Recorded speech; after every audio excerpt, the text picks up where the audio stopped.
The Soviet hospital ship Armenia was a transport ship operated by the Soviet Union during World War II to carry both wounded soldiers and military cargo. It had originally been built as a passenger ship for operations on the Black Sea. Armenia was sunk on 7 November 1941 by German aircraft while evacuating civilians and wounded soldiers from Crimea. It has been estimated that approximately 5,000 to 7,000 people were killed during the sinking, making it one of the deadliest maritime disasters in history. Career. Armenia, built in 1928 at Baltic shipyards in Leningrad, was one of 4 Adzeria-class passenger liners specifically designed for use on the Black Sea. They were the first passenger ships to be built in the newly formed Soviet Union. Armenia was a fairly fast, mid-sized vessel capable of carrying 1,000 tons of cargo as well as about 550 passengers in first, second,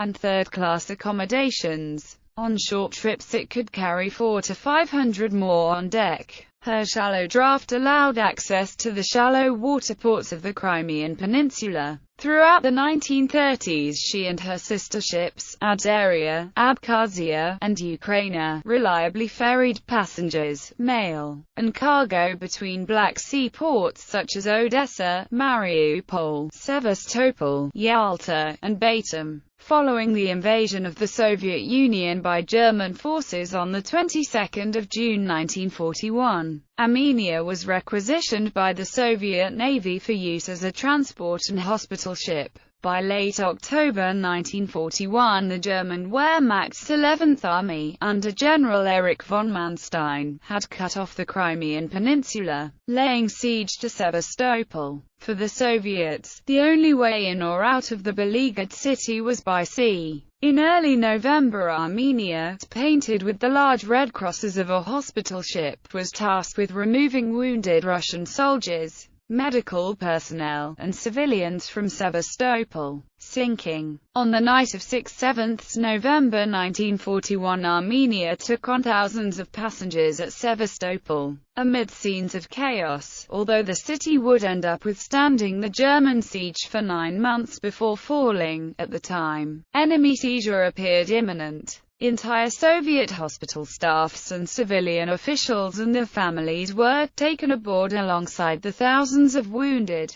bound for the town of Tuips, 250 miles away on the northeastern shore of the Black Sea. After leaving port in the early morning hours of the 7th, Armenia's captain, Vladimir Plozhevsky, received orders to put in at Yalta, a few miles east of Sevastopol, where the already overloaded ship was to pick up yet more passengers. Here, no attempt was made at registering the embarkees. Wounded soldiers and civilians were simply crammed onto the decks. Plozhevsky was eager to get underway while darkness still provided some protection, but was ordered to wait for escorts to arrive. At 7 a.m. Armenia finally departed Yalta, accompanied by 2 armed boats and 2 fighter planes. The Germans and their Romanian and Italian allies had only a few surface vessels on the Black Sea. As such, it remained essentially under Soviet control throughout the Second World War. However, in the earlier part of the war the Axis had complete air superiority. Over 100 Soviet merchant ships were sunk, as were dozens of naval vessels.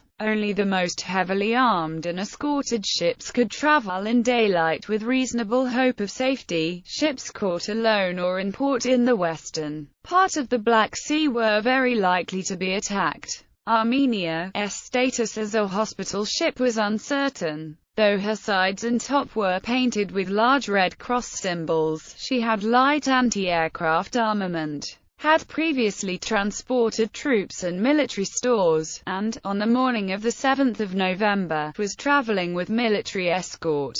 Inadequate though it was, in any event, Hague Convention norms regarding the status of medical facilities were often ignored in the bitter conflict between Germany and the Soviet Union. At 11:30 a.m., about 25 miles from Yalta, Armenia was attacked by a Heinkel He-111 medium bomber of 1 Staffel, KG-26, which dropped 2 torpedoes. One torpedo missed, the other scored a direct hit. The ship broke in two and sank within 4 minutes. Only 8 people were rescued. Even by the lowest estimate of about 5,000 dead, the sinking of Armenia remains the deadliest maritime disaster in Russian history. In terms of loss of life in the sinking of a single ship, it is often listed as third worst in world history. After the sinking of the Wilhelm Gustloff and the Goya, German naval ships transporting military personnel and civilian refugees, which were torpedoed by Russian submarines in the Baltic Sea in 1945. In 2014, an Australian company, Georesonance, claimed to have located the hulk of Armenia in 2005 at a depth of 520 meters, using an undisclosed remote sensing technique.